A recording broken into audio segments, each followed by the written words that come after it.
Hello बच्चों, आज की वीडियो में हम लोग क्लोरीन के बारे में पढ़ेंगे और ओवरऑल क्लोरीन का जो भी डिटेल है कि क्लोरीन आखिर में गैस है कि लिक्विड है कि सॉलिड है, या क्लोरीन के बारे में अकरेंस देखेंगे और इसके अलावा प्रिपरेशन देखेंगे, प्रॉपर्टीज़ देखेंगे। तो ओवरऑल पूरा डिटेल क्लोरीन के बारे में आज पढ़ेंगे।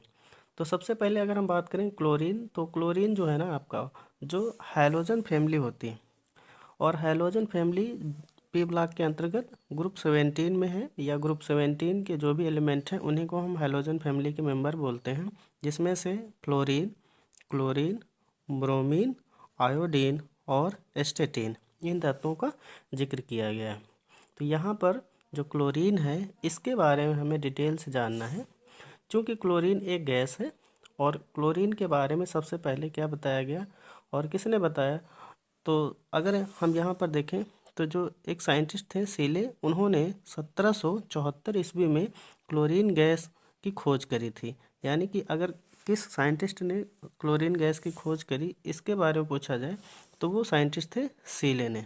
तो सीले ने ही सबसे पहले ज्ञात किया कि अगर हाइड्रोजन क्लोराइड को मैग्नीज डाइऑक्साइड के साथ गर्म कर दें तो हरे पीले रंग की एक गैस निकलती है। ठीक है, यहाँ पर देख सकते हैं हाइड्रोजन क्लोराइड को अगर MnO2 के साथ गर्म कर दें तो हरे पीले रंग की एक गैस निकलती है। और इस गैस का थोड़ा सा ज़्यादा बेहतर डिटेल बर्थोले ने बताया, क्योंकि बर्थोले का मानना था कि इस गैस को हम ऑक्सीम्यूरिएटिक गैस भी बोल सकते हैं। और उसका रीज़न इन्होंने ये बताया कि इसका जो निर्माण है वो HCl के द्वारा हुआ है, क्योंकि पुराने समय में HCl का नाम म्यूरिएटिक अम्ल हुआ करता था, तो उन्होंने इसका नाम सबसे पहले रखा ऑक्सी म्यूरिएटिक गैस। ठीक है, बाद में 1810 ईस्वी के आसपास एक साइंटिस्ट थे डीवी ने, उन्होंने एक्सपेरिमेंट किया और उन्होंने इसको एक एलिमेंट बताया, और एक गैस होने के नाते हरे पीले रंग का इसमें रीजन देखा और उसकी वजह से इसको फिर क्लोरीन नाम दे दिया। ठीक है, क्योंकि जो ग्रीक वर्ड क्लोरस होता है उसका मतलब होता है ग्रीनिश येलो, और ग्रीनिश येलो इसका मेन नेचर था या मेन पॉइंट था, या बोल सकते हैं मेन कमेंट था, जिसकी वजह से इसको डेवी ने 1810 ईस्वी में क्लोरीन नाम दिया। ठीक है, अब इसके बाद में हम बात करते हैं कि क्लोरीन के अकरेंस के बारे में। तो क्लोरीन गैस जो है ना वो अधिक सक्रिय होने के कारण संयुक्त अवस्था में पाई जाती है, क्योंकि जो धातुएं कम सक्रिय होती हैं वो मुक्त अवस्था में पाई जाती हैं, और जो धातुएं अधिक सक्रिय होती हैं वो संयुक्त अवस्था में पाई जाती हैं। तो ये संयुक्त अवस्था में धातुओं के जो क्लोराइड होते हैं उनके तौर पर या उनके रूप में पाई जाती है। तो धातुओं के क्लोराइड यहाँ पर जैसे NaCl हो गया, ठीक है, KCl हो गया, इसके अलावा MgCl2 हो गया। तो ये जो धातुओं के क्लोराइड है इन्हीं के फॉर्म में ये आपकी सक्रिय अवस्था में क्लोरीन गैस पाई जाती है। ठीक है, तो कहने का मतलब है अकरेंस के आधार पर अगर हम क्लोरीन के बारे में बात करें तो क्लोरीन सक्रिय होने के कारण मुक्त अवस्था में नहीं पाई जाती है, यह संयुक्त अवस्था में पाई जाती है, और संयुक्त अवस्था में धातु के क्लोराइडों के रूप में पाई जाती है, जिनमें से आपका NaCl, KCl, MgCl2, इनके बारे में हम बात कर लेंगे। ठीक है, और ये जो लवण होते हैं मुख्यतः समुद्री चट्टानों में पाए जाते हैं। कहने का मतलब अगर NaCl, KCl, MgCl2 की बात की जाए तो ये सब सी सॉल्ट आप बोल सकते हो इनको, और ये सब समुद्र में या समुद्र से रिलेटेड जो वहाँ के चट्टानें हैं, या वहाँ जहाँ कहीं पर भी मान के चलिए साल्ट स्टेज देखने को मिलेगी वहीं पर ये सब पाए जाएंगे। ठीक है, अब इसके बाद में हम बात करेंगे कि क्लोरीन गैस को प्रयोगशाला में बना कैसे सकते हैं। तो यहाँ पर देख सकते हैं कि प्रयोगशाला में अगर क्लोरीन गैस को बनाना है तो क्या करना पड़ेगा, ठोस पोटेशियम परमैंगनेट पर सांद्र हाइड्रोजन क्लोराइड की क्रिया करानी पड़ेगी, यानी ठोस के MnO4 पर सांद्र HCl की क्रिया कराने पर क्लोरीन गैस निर्माण होता है। ठीक है, तो हम यहाँ पर रिएक्शन की बात करेंगे तो रिएक्शन हो जाएगी 2K MnO4 प्लस 16 HCl के यहाँ पर मोल लगेंगे, तो 16 HCl equal to 2 KCl plus 2 MnCl2 plus 8 H2O plus 5 Cl2।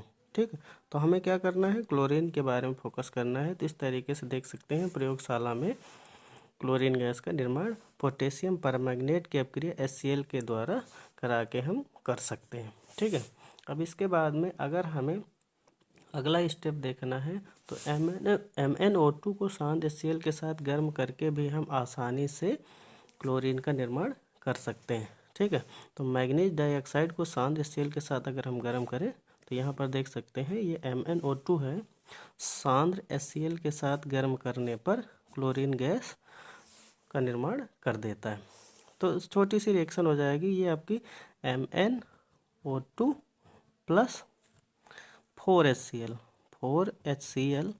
Equal to MnCl2 plus 2H2O plus Cl2। ठीक है, तो ये आपकी क्लोरीन बन चुकी है अगर हम MnO2 की रिएक्शन HCl के साथ कराते हैं तो। ठीक है, अगला मेथड है डीकन प्रोसेस, और ये आपका औद्योगिक स्तर पर इस्तेमाल होने वाला प्रोसेस है, अर्थात इस माध्यम से हम क्लोरीन को ज़्यादा मात्रा में बना सकते हैं। तो डीकन विधि में क्या करना होता है कि HCl गैस को वायु और क्यूप्रस क्लोराइड, ठीक है, क्यूप्रस क्लोराइड नहीं सॉरी क्यूप्रिक क्लोराइड यहाँ पर इस्तेमाल होगा। तो हमें क्या करना है कि हाइड्रोजन क्लोराइड गैस को वायु के मिश्रण के साथ 450 डिग्री के आसपास क्यूप्रिक क्लोराइड उत्प्रेरक पर प्रवाहित करना होता है। तो जब ऐसा करते हैं तो हाइड्रोजन क्लोराइड गैस क्लोरीन में ऑक्सीकृत हो जाती है। तो ये आपका प्रोसेस हो जाएगा। और अगर इसमें रिएक्शन की बात करें तो रिएक्शन हो जाएगी 4HCl प्लस इसके अलावा यहाँ पर O2 equal to cupric chloride उत्प्रेरक का काम करेगा और यहाँ पर टेम्परेचर रखा जाएगा 450 डिग्री सेल्सियस। तो हमारे पास में यहाँ पर 2Cl2 का निर्माण होगा प्लस 2H2O का निर्माण होगा। ठीक है, तो ये यहाँ पर देख सकते हैं क्लोरीन गैस का निर्माण हो गया है। तो डीकन विधि में हमें क्या करना होता है कि HCl गैस और वायु के मिश्रण को 450 या 450 के near about degree Celsius temperature पर क्यूप्रिक क्लोराइड उत्प्रेरक पर प्रवाहित करते हैं। तो जो हाइड्रोजन क्लोराइड गैस है वो क्लोरीन में ऑक्सीकृत हो जाती है और reaction 4HCl plus O2 equal to CuCl2 उत्प्रेरक का काम करेगा। टेम्परेचर 450 रखेंगे तो 2Cl2 प्लस 2H2O का निर्माण हो जाएगा। और लास्ट में हम बात करते हैं कि अगर ब्लीचिंग पाउडर की H2SO4 से अभिक्रिया कराएं तो कैसे आपका क्लोरीन का निर्माण होगा। तो अगर हम ब्लीचिंग पाउडर की बात करें तो ब्लीचिंग पाउडर को विरंजक चूर्ण भी कहा जाता है, और विरंजक चूर्ण की अभिक्रिया हम तन H2SO4 के आधिक्य में कराते हैं तो क्लोरीन गैस का निर्माण होता है। ये तो एकदम आसान सी रिएक्शन है। तो यहाँ पर ब्लीचिंग पाउडर का सूत्र लिखा जाएगा। तो ब्लीचिंग पाउडर का सूत्र होता है CaOCl2। ठीक है, प्लस हमें क्या करना है H2SO4 से रिएक्शन करानी है तो H2SO4 लिखेंगे। तो CaOCl2 plus H2SO4 equal to इसके बाद में हमारे पास में बनेगा क्या, तो कैल्शियम सल्फेट बनेगा CaSO4 plus H2O plus Cl2। ठीक है, तो इस तरीके से ये आपकी क्लोरीन बन जाएगी। तो 4 विधियां हैं जिनके माध्यम से क्लोरीन का निर्माण कैसे किया जा सकता है आज के वीडियो में हम लोगों ने जाना। इससे पहले हम लोगों ने क्लोरीन के बारे में जो इंट्रो था वो जाना कि आखिर में क्लोरीन कहाँ पाई जाती है और सबसे पहले इसका नामकरण किसने करा था या सबसे पहले इसकी खोज किसने करी थी, और इसके बाद क्लोरीन को हम प्रयोगशाला में कैसे बना सकते हैं, इसके अलावा औद्योगिक स्तर पर कैसे बना सकते हैं। तो 2 स्टेप आपके वो हो जाएंगे। और फिर 2 स्टेप और नॉर्मल से थे जिनमें से एक था आप MnO2 को HCl से रिएक्ट कराएंगे तब भी क्लोरीन बन जाएगी, और एक आपका ब्लीचिंग पाउडर को अगर H2SO4 से रिएक्ट कराएंगे तब भी क्लोरीन का निर्माण हो जाएगा। ठीक है, तो आज के वीडियो में बस इतना ही, और अगले वीडियो में हम लोग क्लोरीन से संबंधित जो भी फिजिकल प्रॉपर्टीज़ हैं, केमिकल प्रॉपर्टीज़ हैं, इनके बारे में डिटेल से डिस्कस करेंगे। धन्यवाद।